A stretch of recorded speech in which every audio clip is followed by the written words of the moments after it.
Buenas noches con todos, mi nombre es Daniel Fernández Valer, soy residente de segundo año de la especialidad de ortopedia y traumatología por el Hospital de Emergencias Grau por la Universidad Nacional Mayor de San Marcos. El día de hoy vengo a realizar una telecapacitación sobre el manejo básico de fracturas y luxaciones en la comunidad. Este considero que es un tema importante debido a la frecuencia que tiene y la cantidad de consultas que llegan a la emergencia, a veces no manejadas de una manera adecuada. Por lo que el día de hoy daremos algunos alcances para poder resolver este tema de la manera más apropiada. Entonces, los objetivos de esa presentación son definir conceptos básicos del sistema osteomuscular, definir los conceptos de fractura y luxación, describir los procedimientos básicos a tomar frente a una fractura o luxación. Entonces, vamos a empezar a hablar sobre el sistema osteomuscular. Está formado por huesos, articulaciones, músculos y sus funciones son el soporte del cuerpo, brinda la posición erecta, movimiento y desplazamiento a través de los músculos y sus articulaciones, protección de los órganos internos con la caja torácica, el cráneo y la columna. Los huesos son constituidos por tejido muy duro, muy denso. Son las vigas y pilares del cuerpo. En su interior encontramos la médula ósea, que almacena y produce calcio, fósforo, así como glóbulos rojos. Actúan a modo de palanca, favoreciendo los movimientos del cuerpo. Respecto a las articulaciones, están compuestas por dos huesos confrontados, cartílago que cubre en sus extremos, una cápsula y un revestimiento interior sinovial.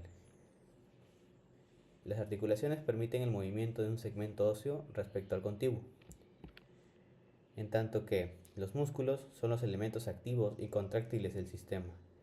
Son el motor de los movimientos, mientras que los tendones unen a los músculos a los huesos, transportando la energía que se produce en la musculatura al punto de inserción. Entonces, esta imagen relaciona o nos da un ejemplo de cómo funciona el sistema osteomuscular a través de tendones, que serían los cables, a través de los huesos, que van a funcionar a manera de palancas, los músculos serían los motores, los ligamentos los refuerzos, ¿no? De esta manera se produce el movimiento. Ahora, ¿cuáles son los tipos de lesiones del sistema osteomuscular? Tenemos que son a través de traumatismos directos o indirectos. Los traumatismos directos son los más frecuentes. Se producen a partir de impactos contra objetos u obstáculos fijos, en tanto que los traumatismos indirectos se producen por lesiones a distancia, por efecto de palanca sobre un hueso. Sí, pueden ser, por ejemplo, movimientos de hiperextensión.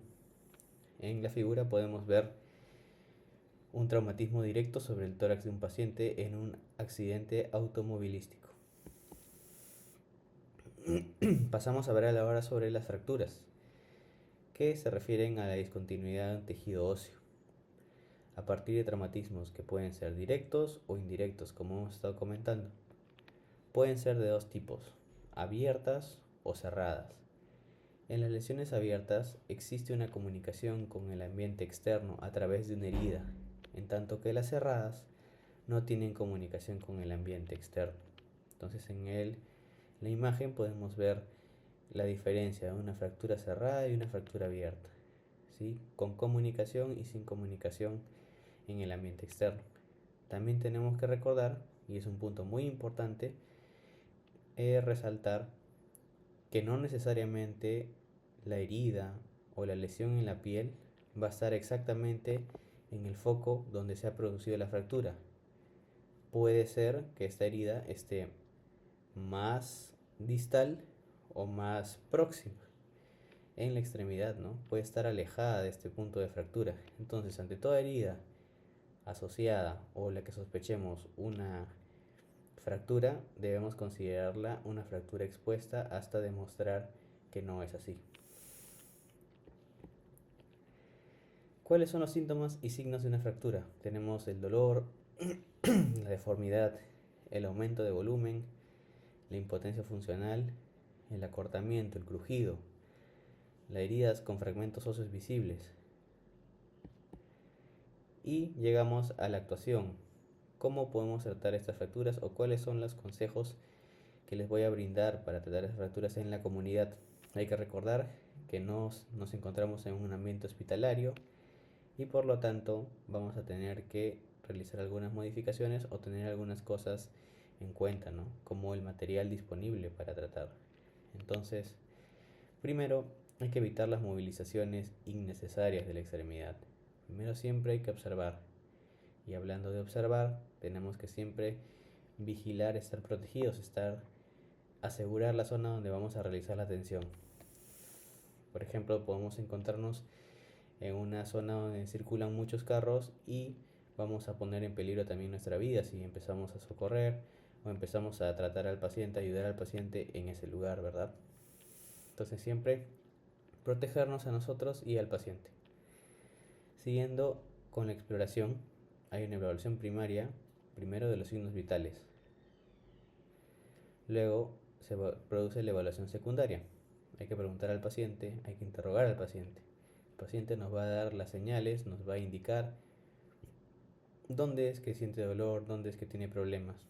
Sí, hay que evaluar la sensibilidad, la posibilidad de movimiento, hay que comparar las extremidades, acortamientos, rotaciones, deformidades, equimosis, moretones. ¿Sí? Hay que valorar los pulsos distales, el pulso radial, el pulso pedio en caso de que tengamos el conocimiento de cómo realizarlos. Y en caso de fracturas expuestas, hay que recordar que debemos cubrir la herida. Posterior a eso, vamos a realizar la inmovilización, que también tiene ciertas características, que en breves lo explicaré.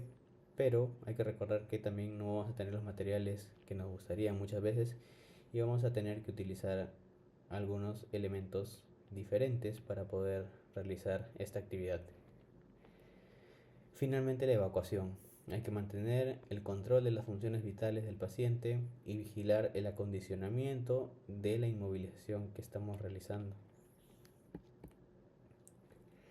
Entonces, ¿cuál es la importancia de la inmovilización o por qué la vamos a realizar?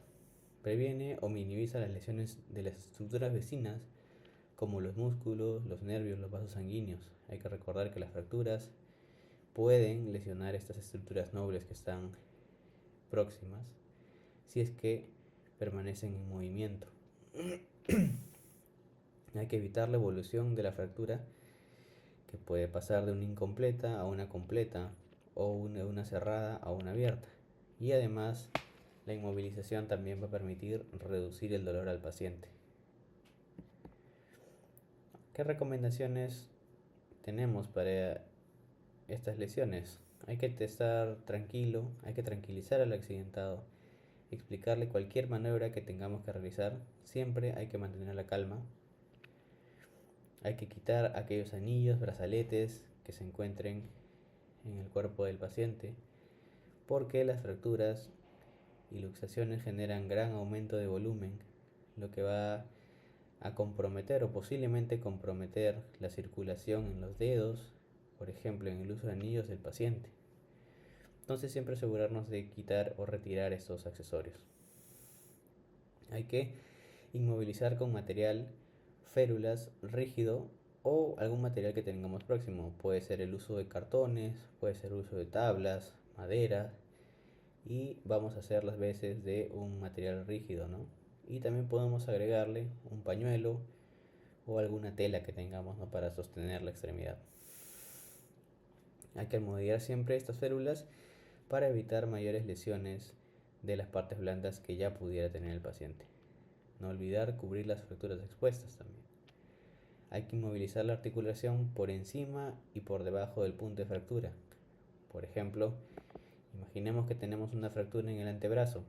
Entonces debemos inmovilizar tanto el codo como la muñeca. Inmovilizar en posición funcional si se puede y con los dedos siempre visibles para vigilar la circulación en los dedos, ¿no?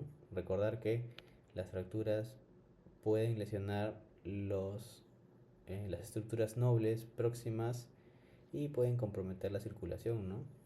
El movimiento, la sensibilidad.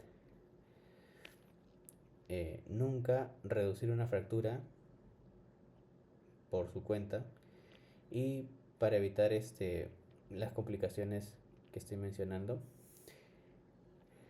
y evacuar siempre al paciente a un centro hospitalario para que reciba protección y reciba el apoyo necesario de los médicos que tengan una mayor experiencia de cómo manejar este tipo de lesiones.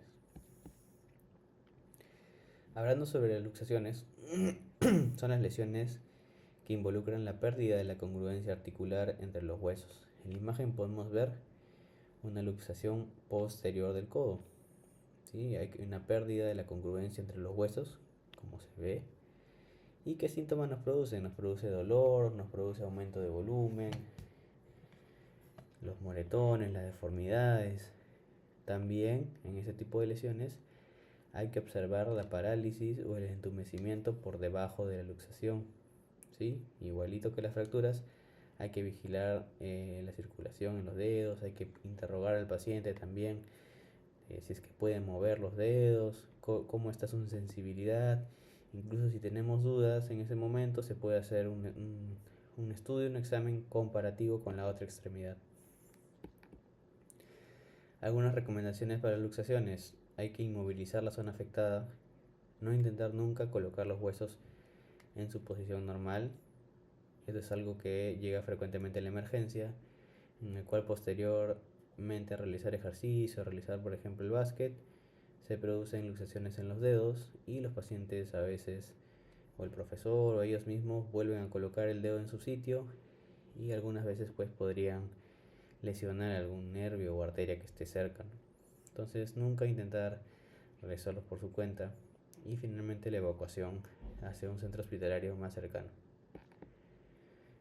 Algunos puntos claves sobre esta exposición para recordar y llevar a casa: evitar reducir una fractura o luxación en la comunidad. Hay que recordar que hay que inmovilizar la extremidad mediante férulas con los objetos que tengamos disponibles. Maderas, pueden ser cartones, pueden ser pañuelos, pueden ser vendas, puede ser ropa, ¿sí? Lo importante es siempre inmovilizar la extremidad. Vigilar la circulación periférica en las extremidades, tanto antes de colocar la inmovilización como después de que lo hagamos realizado. En las fracturas expuestas, recordar que también debemos cubrir la herida para evitar el ingreso de los gérmenes al hueso y posteriormente tener complicaciones y empeorar el pronóstico de esas lesiones. Hay que evitar realizar maniobras innecesarias, bruscas. Hay que valorar la sensibilidad y la posibilidad de movimiento de la extremidad, tanto antes de haber realizado la inmovilización como luego.